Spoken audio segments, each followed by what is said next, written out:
Hello world, Joshua here at JTC Education, and today we're going to be looking at one of my favourite problems in the whole of physics. It's the horse and cart paradox. Now before we get started, it's worthwhile noting that in all my many years of teaching, I've never met a pre-university student that's given me a satisfactory explanation to this paradox. And that tells me something really important, that there exists a lot of fundamental misunderstandings about one of the simplest, most important laws of physics, Newton's third law. Let's dive into it. Okay, so even though the horse and cart paradox mainly revolves around Newton's third law, let's have a refresher of all of Newton's laws. The first law, an object will remain at rest or continue to move at constant velocity unless acted on by an unbalanced force. This is not too difficult a law to understand. However, sometimes as earthlings, we can get ourselves a little bit confused. Here's an example that often confuses people with Newton's first law. I push a pencil and it comes to a stop. Now surely according to Newton's first law, if there's no unbalanced force on an object, it should continue to move at constant velocity. So why did it come to a stop? The problem is that we, the earthlings, we love to forget about the force of friction.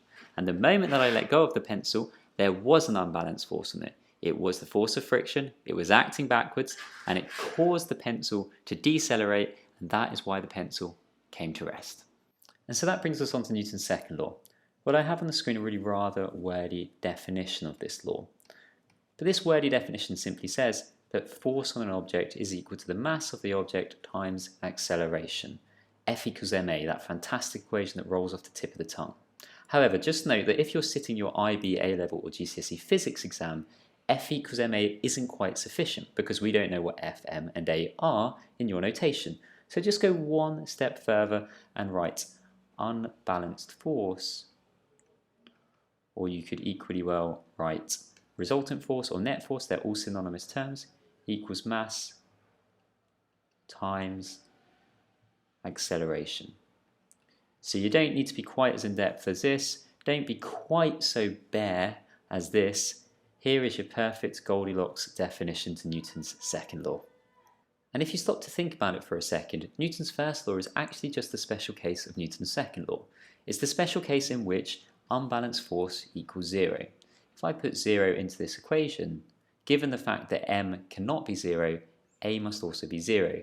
In other words, if there is no unbalanced force on an object, the acceleration is zero and therefore it either continues to move at a constant velocity or remains at rest.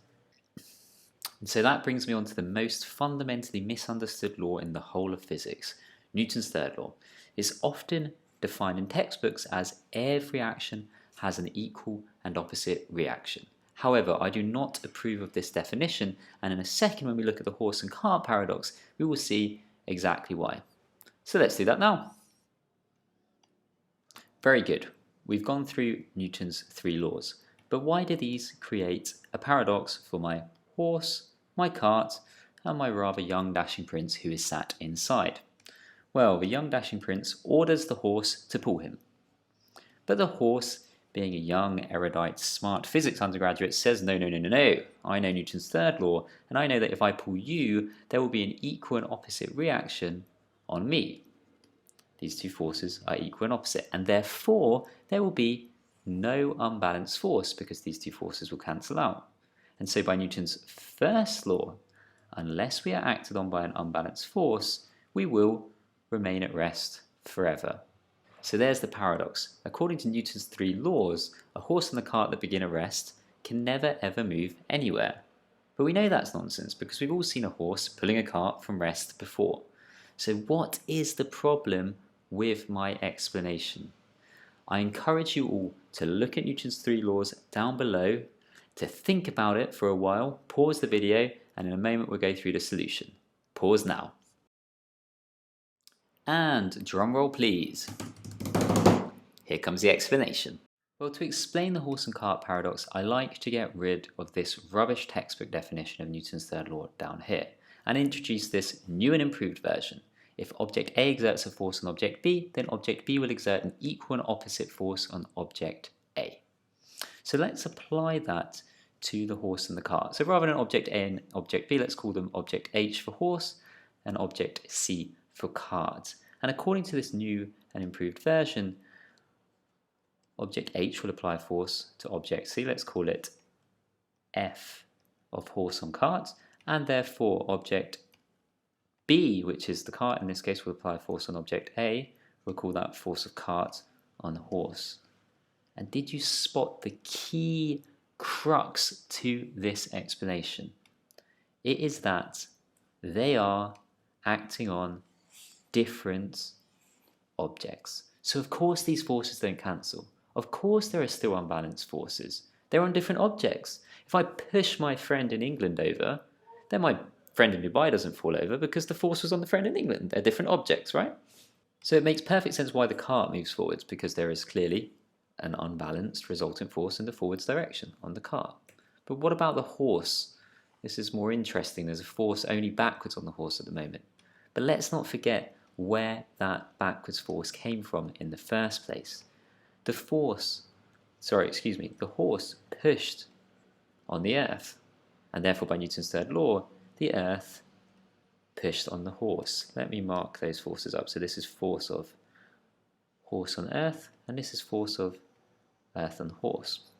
And now, let me find a different colour for my pen and circle all of the forces that are acting on the horse. These guys here. And there is absolutely nothing in Newton's laws that says these must be equal and opposite. And therefore there can be a resultant force on the horse, and of course the horse also can move forwards, as does the cart with its resultant force on it. So just to recap, yes, these forces are equal and opposite, but they do not cancel because they are acting on different objects. Yes, these forces are also equal and opposite. They are what we call Newton's third pair forces. However, there is absolutely nothing in any of these three laws which says that these two forces, the forces on the horse, must be equal and opposite. And therefore, of course, there can be a resultant force on the horse. Of course, the horse can move forwards and remain in accordance with Newton's three laws. Remember, laws of physics must never be contradicted. And hence, paradox solved.